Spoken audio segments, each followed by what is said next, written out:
একদিন নামাজের মধ্যে জিন একটারে ধরে ফেললেন। জিন বেটা আর জায়গা পেল না, আল্লাহ নবীর কাছে এসেছে নবীর নামাজে ওয়াসওয়াসা সৃষ্টি করবে। এই নামাজে ওয়াসওয়াসা সৃষ্টি করার জন্য জিন শয়তানের আলাদা ব্যাটালিয়ান আছে, ওদের কাজ হলো রাকাত কি 3টা হয়েছে না 4টা, কি লাগে না পেঁয়াজ আপনাদের অনেক সময়?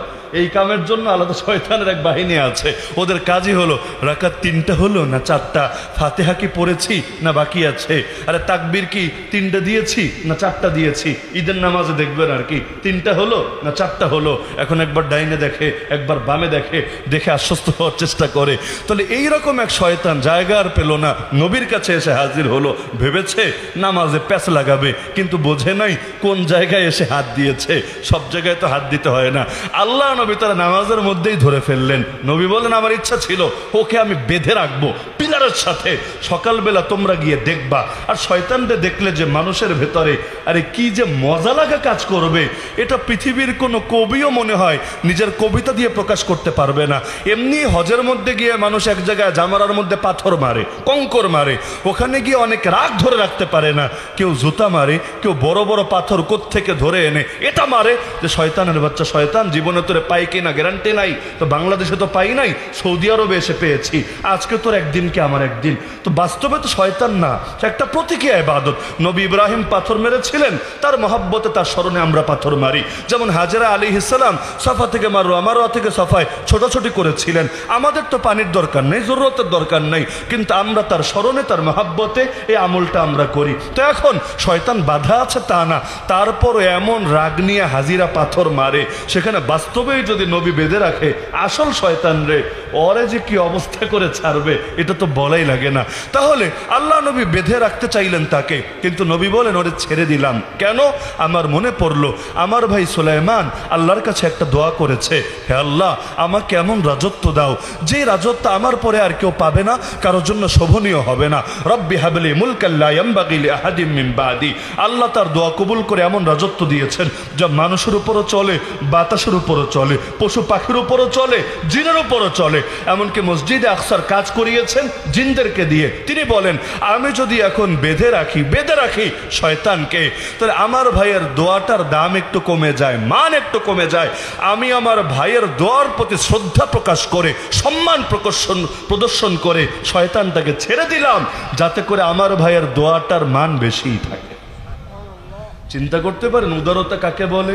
আমরা হলে কি করতাম যে আমাকে আমার এলাকার অমুকের চাইতে আগায় থাকতে হবে, সমাজের মানুষ আমাকেই নেতা, আমাকেই শ্রেষ্ঠ মানতে হবে, এর জন্য ল্যাজ ধরে পারলে আর একজনকে টেনে নামাবো, এতেও কোনো দ্বিধা করব না। আর আল্লাহ নবী আল্লাহ ক্ষমতা দিয়েছেন, শক্তি দিয়েছেন, তাও আড়াল করে রেখেছেন। এই শক্তি আমার দেখানো লাগবে না, যাতে করে আমার ভাই সুলাইমানের দোয়াটাই দামি থাকে এবং তার প্রতি শ্রদ্ধা যাতে পরিপূর্ণ প্রকাশ হতে পারে। এমনকি আল্লাহ নবীর সামনে এসে কেউ যদি নবীকে কোনো নবীর নাম নিয়ে বলতো আপনি তো অমুকের চাইতেও সেরা, তমুকের চাইতেও শ্রেষ্ঠ, নবী নিষেধ করে দিতেন, খবরদার। যেমন হাদিসে আছে লা তাকুলু আনা খায়রুম মিন ইউনুস ইবনে মাত্তা, তোমরা বলো না আমি ইউনুস নবীর চাইতে উত্তম। বিনয়ের কোন পর্যায়ে দেখেন, অথচ আমার নবী যে সব নবীর চাইতে উত্তম, এ ব্যাপারে কোনো দ্বিধা আছে? আরে কোনো সংকোচ আছে? ইখতিলাফের সুযোগই নাই, ইখতিলাফ করলে ইমানে ভেজাল আছে। আমার নবী তো সব কিছুর চাইতে দামি, আল্লাহর পর সবচাইতে বেশি সম্মানী, তো এতে কোনো সন্দেহ নাই। লেকিন কোনো একজনের নাম আলাদা করে বলে তোমরা আমাকে তার উপর প্রাধান্য দিও না। আল্লাহ নবী বিনয়ের কোন পর্যায়ে থাকলে কথাটা বলতে পারে? তো বলছিলাম যে নবীর মধ্যে বাস্তবেই প্রশংসার যত গুণ হতে পারে, জাহেরি এবং বাতেনি সবই আল্লাহ দিয়েছেন। আমাদের কিন্তু অনেকের জাহের ঠিক তো বাতেন ঠিক না, আবার বাতেন ঠিক তো জাহের ঠিক না। যেমন বাতেন ঠিক মানে কি, যে আল্লাহর সঙ্গে খুব সম্পর্ক, রাতে তাহাজ্জুদও মিস হয় না, আউয়াবিনও মিস হয় না, এশরাকও মিস হয় না, কিন্তু মানুষের সঙ্গে ব্যবহার ভালো না। এমন লোক নাই? এমন লোক নাই? বহুত আছে। আবার কেউ জাহের তো খুব ভালো, দেখলে মনে হয় ভাজা মাছটা উল্টে খেতে জানে না, কিন্তু ভেতরটা এত খারাপ, তার তলে তলে সে এত নিকৃষ্ট কাজ করে। যদি গুনাহের দুর্গন্ধ থাকতো, তার দুর্গন্ধে অতিষ্ঠ হয়ে মানুষ লাথি মেরে তার সমাজ থেকেই বের করে ছাড়ত। তাহলে জাহের ঠিক হলে বাতেন ঠিক হয় না, আর বাতেন ঠিক হলে জাহের ঠিক হয় না। আল্লাহর নবী আল্লাহর কাছে দোয়াই করতেন এটা, হে আল্লাহ, আল্লাহুম্মা জাল সারিরাতি খায়রাম মিন আলানিয়াতি ওয়াজাল আলানিয়াতি সালিহা। হে আল্লাহ, আমার ভেতরকে আমার বাইরের চাইতে সুন্দর বানিয়ে দেন, উত্তম বানিয়ে দেন, আর আমার বাহিরটাকেও পারফেক্ট বানিয়ে দেন।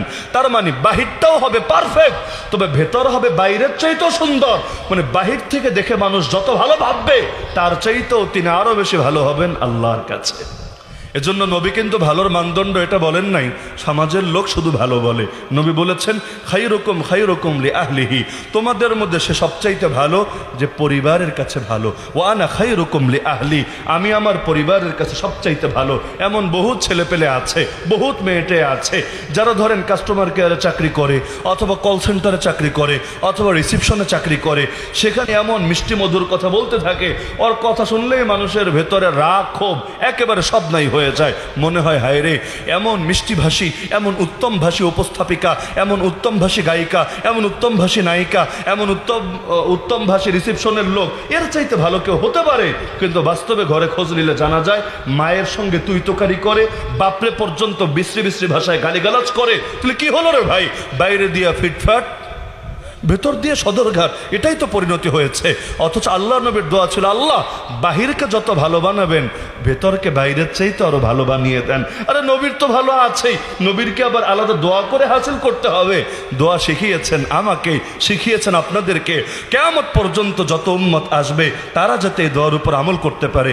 এমনকি নবী দোয়া করতেন, আল্লাহুম্মা জাআলনি ফি আইনি সাগীরা, হে আল্লাহ আমার চোখে আমাকে ছোট বানিয়ে দেন, অফি আয়ুনিন নাসি কাবীরা, আর মানুষের চোখে আমাকে বড় বানিয়ে দেন। তাহলে বলছিলাম যে আল্লাহ নবীকে আল্লাহ বাহ্যিকও দিয়েছেন, আল্লাহ ভেতরও দিয়েছেন। এজন্য কবি হাসান বিন সাবিত রাদিয়াল্লাহু আনহু, নাম শুনেছেন সবাই? আল্লাহর নবীর কবি ছিলেন। মদিনার মসজিদের মধ্যে দুইটা মেম্বার ছিল। এক মেম্বার ছিল নবীর জন্য, যেখানে দাঁড়িয়ে নবী খুতবা দিতেন। আর একটা মেম্বার ছিল এই নবীর কবি হাসান বিন সাবিতের জন্য, যেখানে দাঁড়িয়ে তিনি দুইটা কাজ করতেন। এক হলো আল্লাহ এবং তার রাসূলের প্রশংসা, ইসলামের প্রশংসা, আর দ্বিতীয় হলো কাফের মুশরিকরা যত কবিতা বলে আল্লাহ নবীকে আঘাত করত। ওই যুগে সাহিত্যের মধ্যে কবিতাই বেশি চলতো। বর্তমানে কবিতা একটু কম চলে আর গদ্যটা বেশি চলে। কবিতা অনেকে বোঝেও না, বিশেষ করে আধুনিক কবিতা তো অধিকাংশ বুঝবেই না। কিন্তু ওই জামানায় কবিতাটাই বেশি চলতো, গদ্য কম চলতো। তো কাফের মুশরিকরা কবিতা বলে বলে বলে বলে নবীকে গালি দিত। তো গালি যেভাবে আসে জবাবও সেভাবে দিতে হয়, এটাই নিয়ম। যেমন কেউ বিজ্ঞান দিয়ে যদি কোরআনের ওপর আপত্তি তোলে, আমরা কিন্তু শুধু কোরআনের দলিল দিয়ে খণ্ডন করি না, বিজ্ঞানের দলিল দিয়েও খণ্ডন করি। কেন? যাতে করে মানুষের সামনে হক স্পষ্ট হয়ে ওঠে। তো তোমার কবিতার যোগ্যতা আছে, তাতে কি? তোর যোগ্যতা তুই ধুয়ে পানি খা গিয়ে। তো যেই কবিতা আল্লাহ নবীকে আঘাত করবে, আরে মুসলমান তরবারির জবাব যেমন তরবারি দিয়ে দেয়, কলমের জবাব যেমন কলম দিয়ে দেয়, এ সমস্ত গালিগালাজের কবিতার জবাবও ইসলামী কবিতা দিয়ে দিবে। তো তিনি দাঁড়িয়ে দাঁড়িয়ে কবিতা বলতেন। একদিন তার ইচ্ছা হলো আল্লাহ নবীকে এসে কবিতা শোনাবেন নবীর প্রশংসার ব্যাপারে। এখন আল্লাহ নবীকে এসে প্রস্তাব দিয়েছেন, ইয়া রাসূলুল্লাহ আপনার শানে আমি একটা কবিতা বলতে চাচ্ছি। নবী একটু চিন্তা করছেন, আরে আমার সামনে আমার প্রশংসা করবে, আমি এটার কিভাবে অনুমতি দিতে পারি? আল্লাহ নবী চিন্তিত। আল্লাহ ওহী নাযিল করে দিলেন, আপনি বলেন। আরে আমিও চাচ্ছি যে আপনার হাসান আপনার শানে কবিতা আবৃত্তি করবে।